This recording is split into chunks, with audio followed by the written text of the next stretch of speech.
हिना रबानी खर का कहना है कि जी दुनिया को जरा देखना चाहिए और थोड़ा सा तवज्जो देनी चाहिए कि जी आखिर भारत जो है यानी कि हिंदुस्तान वो इतने हथियार खरीद रहा है। जी हाँ, हिना रबानी खर का कहना है कि ये बिल्कुल सही बात नहीं है। जो वेस्टर्न ममालिक हैं उनकी जो conventional and non conventional weapons है नेबरिंग कंट्री में, ये basically south Asian strategic stability को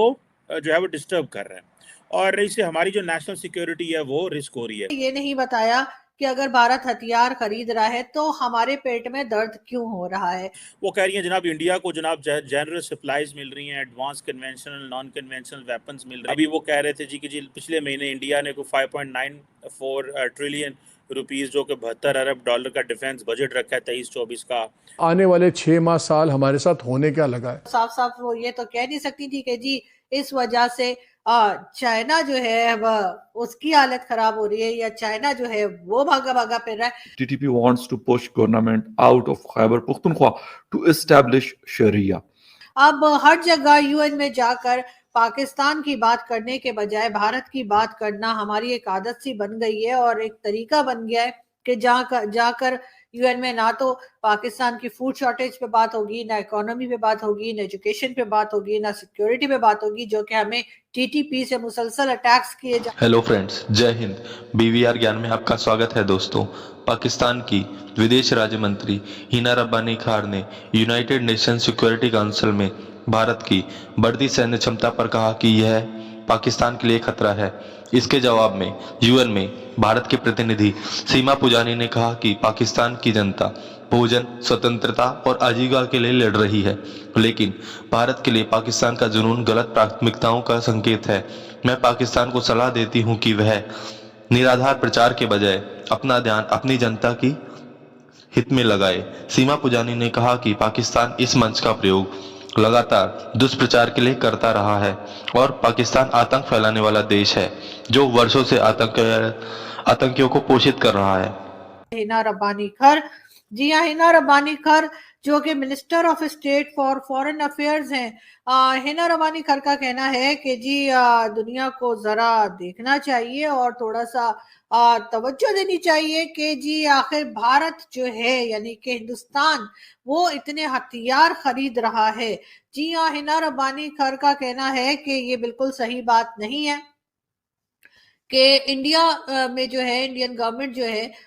वो एक बड़ी तादाद में हथियार खरीद रही है, वेपन्स लिए जा रहे हैं जो कि उनके ख्याल से नहीं होना चाहिए और एक गलत चीज हो रही है, उसको दुनिया को रोकना चाहिए और दुनिया को उसकी तरफ देखना चाहिए। मैं आपको ये भी बता दूं कि जी कहा ये गया है कि 72.6 बिलियन डॉलर्स के जो है वो तकरीबन इतनी ही अमाउंट जो है वो बताई गई है जो कि इंडिया स्पेंड कर रहा है हथियार खरीदने में। और ये उनका जी डिफेंस बजट जो है उसमें ये हथियार लिए जाएंगे। 2023 से 2024 का ये बजट है फाइनेंशियल ईयर, उसमें ये जो वेपन्स हैं वो खरीदे जाएंगे और हिना रब्बानी खर का कहना है कि जी ऐसा नहीं होना चाहिए। खैर, अब हर जगह यूएन में जाकर पाकिस्तान की बात करने के बजाय भारत की बात करना हमारी एक आदत सी बन गई है और एक तरीका बन गया है कि जाकर यूएन में ना तो पाकिस्तान की फूड शॉर्टेज पे बात होगी, ना इकोनॉमी पे बात होगी, ना एजुकेशन पे बात होगी, ना सिक्योरिटी पे बात होगी, जो कि हमें टीटीपी से मुसलसल अटैक्स किए जा रहे हैं और जो पाक अफगान बॉर्डर पे जिस तरह के खतरात हैं उसको छोड़कर बात की जाती है, भारत की बात की जाती है। बार बार हम इंडिया को घसीट के किसी ना किसी तरीके से ले आते हैं, लेकिन हिना रब्बानी खान ने ये नहीं बताया कि अगर भारत हथियार खरीद रहा है तो हमारे पेट में दर्द क्यों हो रहा है। नहीं, इसकी वजह हरगिज ये नहीं है कि ये समझा जाए कि इस रीजन में जो है वो डिसबैलेंस हो जाएंगी सारी कंट्रीज और जी भारत ने हथियार ले लिया तो पाकिस्तान को कोई खतरा है।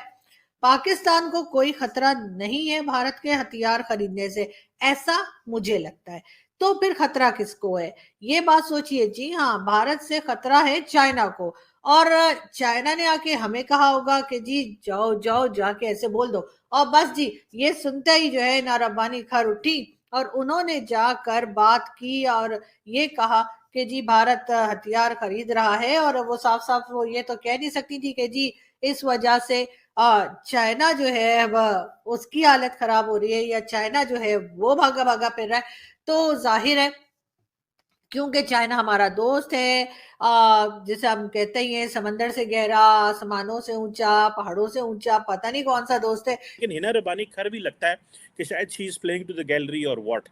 अब हिना रबानी खर ने एक क्रिटिसिज्म किया, उन्होंने कहा जी, एक लफ्ज होता है वेल्ड क्रिटिसिज्म, बड़ा जिसे कहते हैं ना ढका छुपा सा क्रिटिसिज्म करना, कि ये जी जो वेस्टर्न ममालिक हैं उनकी जो conventional and non conventional weapons है नेबरिंग कंट्री में, ये basically south Asian strategic stability को जो है वो डिस्टर्ब कर रहे हैं और इससे हमारी जो नेशनल सिक्योरिटी है वो रिस्क हो रही है। बहुत सारे अगर आप पाकिस्तानी जनरल से बात करें तो मुझे याद आई थी कि जनरल राशिद होते थे, chairman joint chief of staff थे, आज से 2014-15 की बात है। उन्होंने एक दफ़ा कराची आइडियाज़ में कहा था the strategic stability has been achieved in South Asia. अब फिर कह रहा है पाकिस्तान की स्ट्रेटेजिक स्टेबिलिटी जो है वो ख़तरे में पड़ गई है। अब ये जो चीज़ है वो एक यूएन का एक हाई लेवल का एक पैनल डिस्कशन हो रही थी, वहाँ पे वो बात कर रही थी कि जो दुनिया का जो बड़ा मुल्क है, इंडिया एक बड़ा मुल्क है और वो न्यूक्लियर एक्सेप्शनलिज्म की बात कर रहे हैं, वायलेशन हो रही है non proliferation norms and principles की, और बेसिकली वो एक यूएन के, जैसे मैंने बताया, एक वीडियो लिंक के जरिए खिताब कर रही थी और वो कह रही हैं जनाब इंडिया को जनाब जनरस सप्लाईज मिल रही हैं, advance conventional non conventional weapons मिल रहे हैं, हो रहा है। ठीक है जी, अभी वो कह रहे थे जी कि जी पिछले महीने इंडिया ने को 5.94 ट्रिलियन रुपीज़ जो कि 72 अरब डॉलर का डिफेंस बजट रखा है 23-24 का,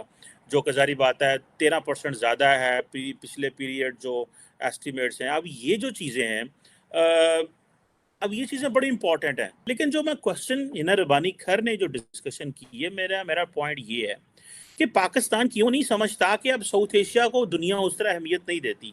दुनिया अहमियत देती है इंडो पैसिफिक को। इंडो पैसिफिक के बारे में पाकिस्तान का क्या विजन है, क्या व्यू है, क्या स्कोप है और हमारा क्या पर्सपेक्टिव है, उसके बारे में हम बात करने को तैयार नहीं है, क्योंकि वो हम समझते हैं कि सारों से गाली उधर हमें किसी ने मुंह लगाना है। क्योंकि पाकिस्तान की जो ओवरऑल स्ट्रैटेजी होती है वो जिसे कहते हैं ना जियो स्ट्रेटेजिक वैल्यू, हम अपनी को कैश इन कराते हैं, और जियो स्ट्रेटेजिक जो वैल्यू है दैट वो वहाँ पे जाके कैश इन नहीं हो सकती, इंडो पैसिफिक में कैश इन नहीं हो सकती। सो हम क्या कर रहे हैं, हम सारा टाइम यही कर रहे हैं जनाब, देखें साउथ एशिया में स्ट्रेटेजिक स्टेबिलिटी जो है वो डेंजर में है। अगर साउथ एशिया में स्ट्रेटेजिक स्टेबिलिटी डेंजर में होती तो दुनिया की जरूर अटेंशन यहाँ पे होती। देखें साउथ